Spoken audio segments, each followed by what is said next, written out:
یہ جسے کہتے ہیں نا کہ آج ہم بیٹل فیلڈ سے ایک گلوبل سٹیج پر چلے گئے ہیں. ہم نے مارکا حق سے آگے چل کر مارکا معیشت کی طرف جانا ہے. اب میں آؤں گا کچھ بنیادی اصلاحات ناگزیر ہیں جس کے بغیر اب ہماری ترقی کی شرح نمو 5% تک نہیں پہنچ سکتی. میں لکھ کے دیتا ہوں, میں گارنٹی دیتا ہوں کہ آپ کچھ بھی کر لیں. کراچی جیسے شہر میں آج 18 اور 20 گھنٹے کی لوڈ شیڈنگ ہو رہی ہے. بنیادی طور پر جو شہر سب سے زیادہ آپ کو کما کر دے رہا ہے شہر کراچی, آج بھی 60% بالواسطہ اور بلا واسطہ ٹیکس ریونیو محاصل کراچی سے آ رہا ہے. سب سے پہلے تو میں یہ سمجھتا ہوں کہ جو بجٹ پیش کیا گیا ہے گزشتہ روز سال 2026-2027 کے لیے, میں سمجھتا ہوں کہ اس وقت ہم ایک تاریخ کے اس موڑ پر کھڑے ہیں جہاں ہم چاہیں تو پاکستان کو بہت تیزی سے ترقی کے راستے پر ڈال سکتے ہیں.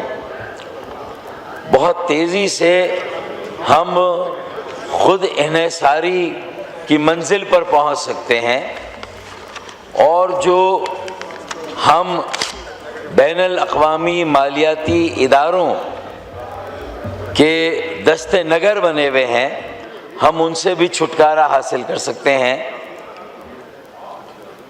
اور ایک ایسا بجٹ ہم لوگوں کو دے سکتے ہیں, عوام کو, جو ان کی امنگوں سے زیادہ قریب ہو.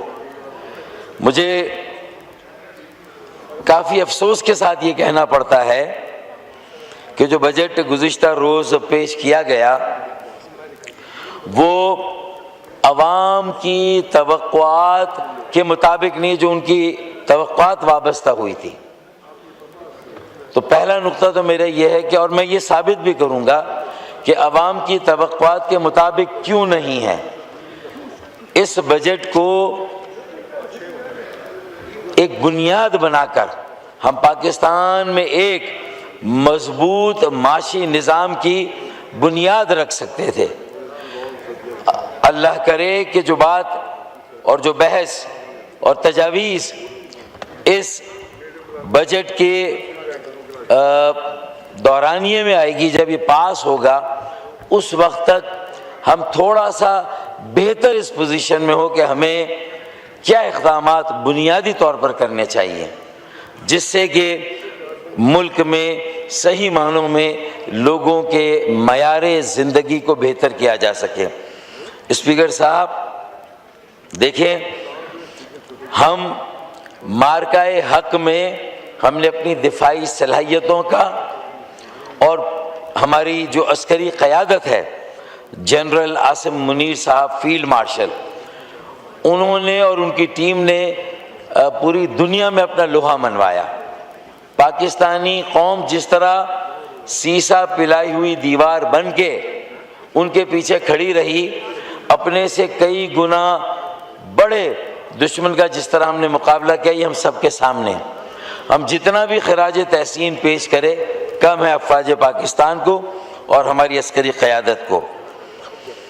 اس کے بعد یہ جسے کہتے ہیں نا کہ آج ہم بیٹل فیلڈ سے ایک گلوبل سٹیج پر چلے گئے ہیں, میدان جنگ سے ہم عالمی سٹیج کی طرف گئے ہیں. اور جس حکومت نے قوم کا دفاع کیا, اب اسے ہی قوم کو ڈیولپ بھی کرنا ہے. ہم نے مارکا حق سے آگے چل کر مارکا معیشت کی طرف جانا ہے, اور یہی موقع ہے کہ جو ماضی میں ہم نے بنیادی اصلاحات نہیں کی, وہ اقدام نہیں اٹھائے, آج وقت ہے کہ ہم وہ اقدام جو ہے وہ یہاں پر اٹھائیں. اسپیکر صاحب, میں یہاں یہ کہنا چاہوں گا کہ ہم نے گلوبل پاور, عالمی طاقتوں کا, اور جو ہمارے اطراف میں جنگ چل رہی ہے, جنگ کے فریقین کا تو اعتماد حاصل کیا، گلوبل پاور کا اعتماد حاصل کیا، اب ہمیں گلوبل انویسٹرز جو عالمی سرمایہ کار ہیں ان کا اعتماد ہمیں حاصل کرنا ہے۔ اسپیکر صاحب، اسی واسطے دیکھیں اقدامات کیے ہیں، حکومت نے 7E کا خاتمہ کیا، یعنی اپنے آپ کو پابند کیا، ایک چار دیواری میں بند کر دیا۔ جب آپ نے اپنی اسپیس کو خود نیرو کر دیا تو آپ کیسے عام لوگوں تک ترقی کے ثمرات پہنچائیں گے، عام لوگوں کو معاشی اور معاشرتی ترقی کے عمل میں شامل کریں گے اور سیاسی استحکام کے لیے کوشش کر کے، معاشی استحکام قائم کر کے پاکستان کے لوگوں کی دہلیز تک اختیار، اقتدار اور انتظامی اور معاشی اور مالی اختیار جو ہے وہ انہیں آپ پہنچائیں گے۔ جب تک آپ بنیادی اصلاحات نہیں کریں گے، اس چھوٹی سی چار دیواری میں آپ نے کیا کیا؟ 7E ختم کیا، جس سے کنسٹرکشن انڈسٹری کو بے شک ایک فائدہ ہوگا اور جو وہاں جمود تھا وہ ختم ہوگا، اسے خوشائن میں کہتا ہوں۔ 7E کے بعد جو دوسرا اقدام آپ نے ابھی جو مختلف پراپرٹیز پر جو ٹیکسز تھے ان میں بھی آپ نے کچھ بہتری کی ہے اور کمی کی ہے، یہ بھی خوشائند اقدام ہے۔ میں اس پر وزیر اعظم صاحب اور ان کی ٹیم، وزیر خزانہ، انہیں بھی میں مبارکباد پیش کرتا ہوں۔ پھر انکم ٹیکس کی مختلف سلیبس پر بھی انہوں نے کچھ ریلیف دی ہے، میں سمجھتا ہوں کہ یہ بھی ایک اچھا اور بہتر اقدام ہے۔ لیکن اب میں آؤں گا، کچھ بنیادی اصلاحات ناگزیر ہیں جس کے بغیر اب ہماری ترقی کی شرح نمو 5% تک نہیں پہنچ سکتی۔ میں لکھ کے دیتا ہوں، میں گارنٹی دیتا ہوں کہ آپ کچھ بھی کر لیں، آپ ایڑی چوٹی کا زور لگا لیں، لیکن آپ یہ نہیں کر سکتے۔ اور اسی لیے ہماری گروتھ ریٹ 3%، 2.5% اور اس سے آگے بڑھ ہی نہیں رہی ترقی کی شرح نمو، کیونکہ ہم اسی چار دیواری میں کھیل رہے ہیں، اسی میں تھوڑی ریلیف یہاں دے دی، تھوڑی وہاں دے دی، کچھ ٹیکسوں کی شرح کو، اس طرح کام نہیں چلے گا۔ اسپیکر صاحب، بنیادی اصلاحات اور اس کے بعد تجاویز، میں دو حصوں میں بات کر رہا ہوں اب آپ کے سامنے، کہ ہمیں کاسٹ آف ڈوئنگ بزنس کو آسان کرنا ہے، میں اس کی طرف آؤں گا۔ لیکن بنیادی اصلاحات کیا ہیں؟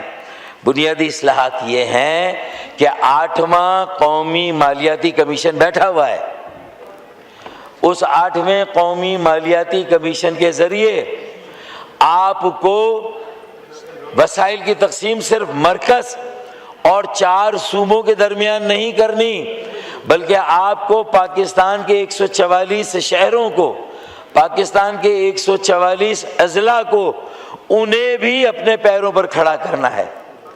صرف صوبائی حکومتیں اپنی وزارتوں، اپنے محکموں اور اپنے اداروں کو لے کر اور ان میں سرمایہ کاری کر کے، اور وفاقی حکومت بھی اپنی وزارتوں، محکموں اور اداروں میں سرمایہ کاری کر کے پاکستان کے 25 کروڑ عوام کو غربت، مہنگائی اور بے روزگاری کے دلدل سے نہیں نکال سکتے۔ کراچی جیسے شہر میں آج 18 اور 20 گھنٹے کی لوڈ شیڈنگ ہو رہی ہے۔ اسپیکر صاحب، آپ کا ترقی کا انجن اگر وہ آج اگر اس کا پیداواری عمل رکا ہوا ہے، اگر وہاں سے روزگار جنریٹ نہیں ہو رہا، اگر وہاں سے آپ کی برآمدات کو وہ فروغ نہیں مل رہا ہے، تو پاکستان کے جو باقی شہر ہیں، باقی اضلاع ہیں، وہاں کی کیا صورتحال ہوگی؟ ڈس انویسٹمنٹ ہو رہی، اب تک ڈس انویسٹمنٹ ہو رہی تھی، آپ کی صنعتیں بند ہو رہی تھی اور آپ کا یہ سارا سرمایہ باہر جا رہا تھا، خلیجی ممالک میں، یورپ میں، امریکہ میں اور فار ایسٹ میں۔ اسپیکر صاحب، جب تک یہ بنیادی اصلاحات نہیں ہوں گی کہ آرٹیکل 160